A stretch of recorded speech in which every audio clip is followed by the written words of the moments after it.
If you like our content, feel free to consider maybe subscribing to our Patreon. Or if you're not already subscribed, subscribe to the channel. Like, share, and subscribe it. You guys have a good one.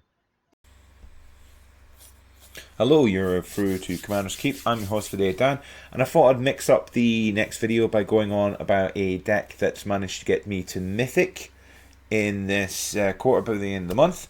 I thought, I've been there for a wee while, I thought I'd make a video regarding it and just show you how the deck runs and go through it card by card. And yeah, as you can see from the video image at the start, it's crimes, and crimes using the whole legendary rule idea, using certain cards that synergize really well together. Obviously I could add other stuff to it, but I already had a fair amount of wild cards pre-built with it. So, you know, if you do think about making the deck for the next season, which to be fair is not that far away, it did get me there far. It was only maybe 2 weeks I managed to get me to Mythic initially, but after that I've kind of stopped playing it for the moment because, you know, new season, they're obviously going to get the new stuff regarding the Modern Masters bit there. But without any further ado, let's have a nosy at the deck, because like I say, in contrast to the Pirate Captain one, this one's a bit more streamlined, a bit more synergized, but a bit better. Is all I'm going to say. It's a bit more, you know, it's not as many colours, there's only really 2. And amusingly, I clearly have no imagination, so I just got a crime there. Let's have a wee nosy. And Server's been a bit weird on this. It's very sluggish since this new update, so let's pop up there. Right, we'll just go through that one. So go for the statistics. There's obviously the layout here. We'll go back to that in a second. We're going to go through some of the statistics of it. We're running 20 creatures. 2 of them are demons. 6 humans. 4 nobles. 2 rats. And 8 rogues. 2 skeletons. 10 vampires. 4 warlocks. And 2 werewolves. 10 instants. 1 sorcery. 2 enchantments. And we're running 3 planeswalkers and 24 land. Okay. Let's go back to that now. Okay, so we'll go for the 1-drops. We have 2 of the cut down, which is a really reasonable. So it's a very surface good removal. For early on, it's great because it kills small things, and you get the bonus of it being a crime for 1 mana, which is very important.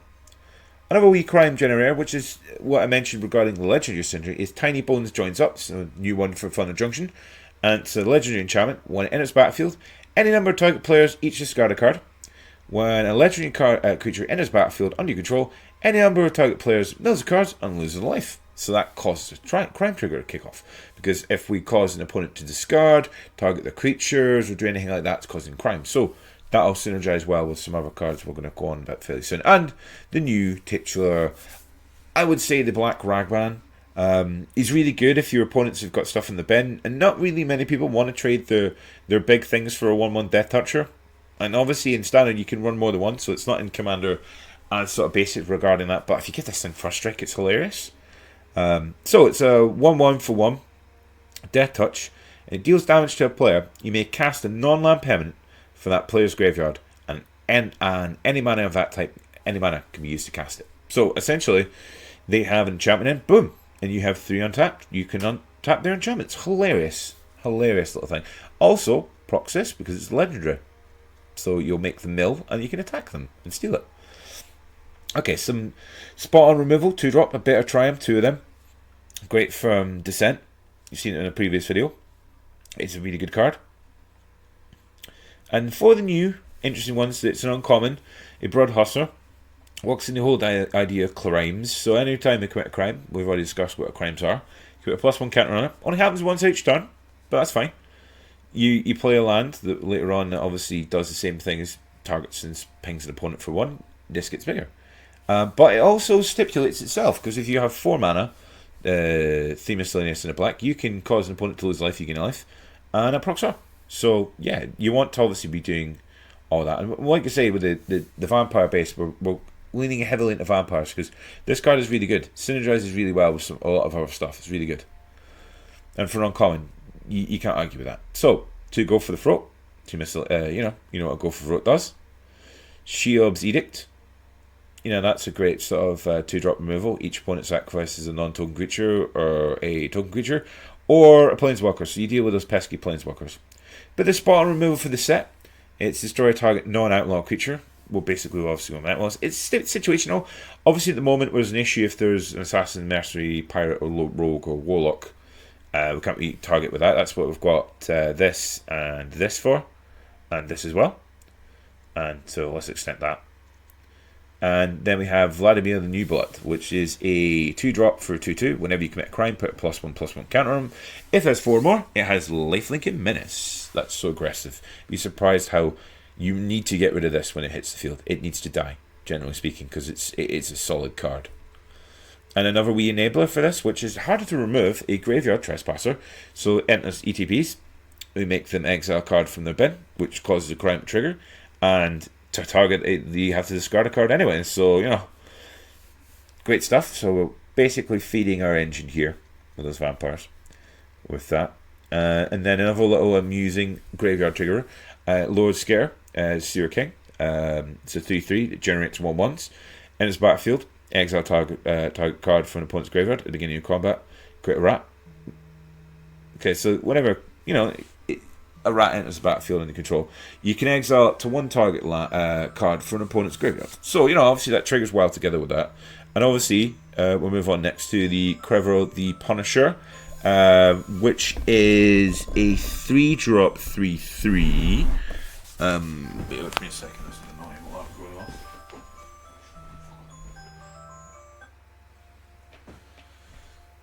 Right. Where was I? Sorry. Alarm was just firing off the noise in the background. I was just going to know further. I'm just moving the old setup there. Okay, so Crevero the Punisher, which is a 3/3 for 3. Whenever you commit a crime, you get to cast a black card from your bin. You do exile it, but you make a copy of it, and you only pay 2 life extra, as well as the cast cost, which feeds together with removal, feeds together back the little ones back and forth. It's originally, it flips with that. It playing with that causes you to possibly cast that from the bin, kill targeting another thing. It's great stuff. And another little bit for one spot, I've only got the one of, is Rush of the Dead, just one of the new spree cards that, well, I'll explain, works really well whenever a card that's near or end of a curve, that does myriad of things. So they sacrifice their creatures, they could discard their hand, and they could lose half their life. And then we've got Florin, the Voldaren Scion, because of the legendary trigger, which goes with Tiny Bones, which is obviously Trink Ping them 1. But it's the getting the cards out for dealing them damage.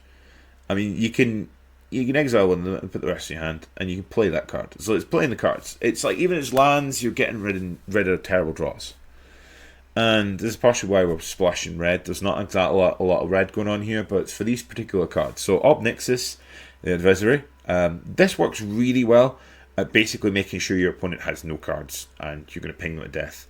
I never normally get the neg 7. It's normally the neg 1 after I've like sacrificed a rat or some sort of token and then just messed about and then just make sure they bin their cards, and then, you know, we'll lead into our second last creature.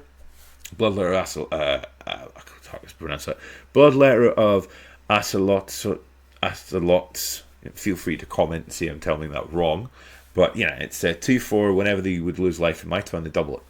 So yeah, I'm only running 2 of them, which synergizes with that because it's a demon and you would get mana off it, so life off it, and you ping them and they take 4 for 2/2 for 2 damage. They take 4. Works amazing with that because you can kill them on the spot. Got one of them out. It's a 9 mana commitment, but I played against quite a fair amount of mono black decks with the whole synergy. It's just those 2 cards. That's all they're aiming for.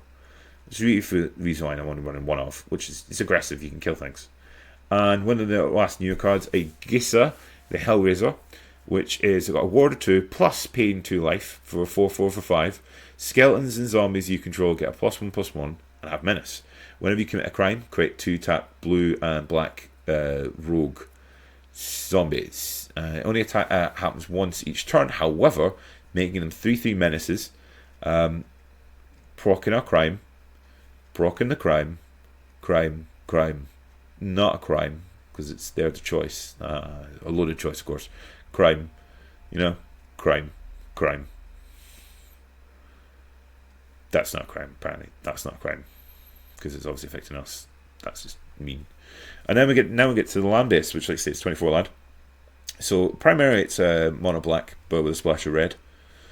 So 10 swamps, 4 mountains, because like I say we're limited on the mountains, not really on a lot.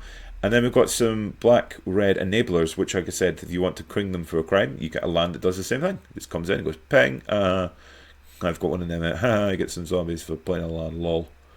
And then we've got, obviously, we attack land, because attack lands are always quite good, hence we've kept some of the red in to splash attack.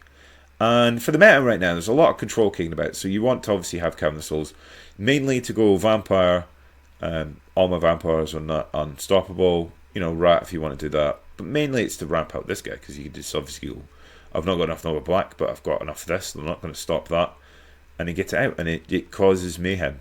And that's why I've managed to get quite far with this. Obviously, I won't go into the sideboard, because the sideboard is more, I don't tend to mess with it very much. I just only if I'm doing like proper sort of matchups there, because I was doing a sort of a standard challenge bit as well, and it was like 5 games. I only lost one of them, so I didn't get my playing points, but I got everyone else.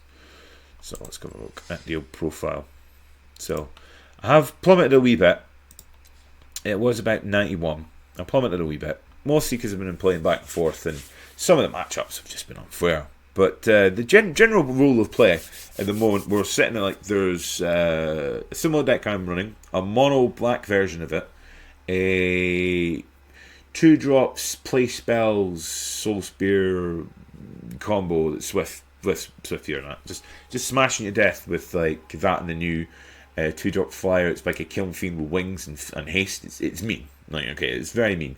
But mono red can actually get beat down, because obviously if you gain enough life past them, they can't really deal with it. Or somehow you outright aggro them, which can be done with my deck there. And also there's other ones there. It still seems to be high in the meta. I haven't seen that many of it, but there seems to be 9 dinos that uses a whole lot of things, or a degree of sort of special lands. I think it's like 4 or 5 color lands where you just sit in a ping a load of land effects and you play a Nissa, and it just does stuff and shoots people to death. Obviously, in the comments, if you know more about the meta yourselves, feel free to let me know.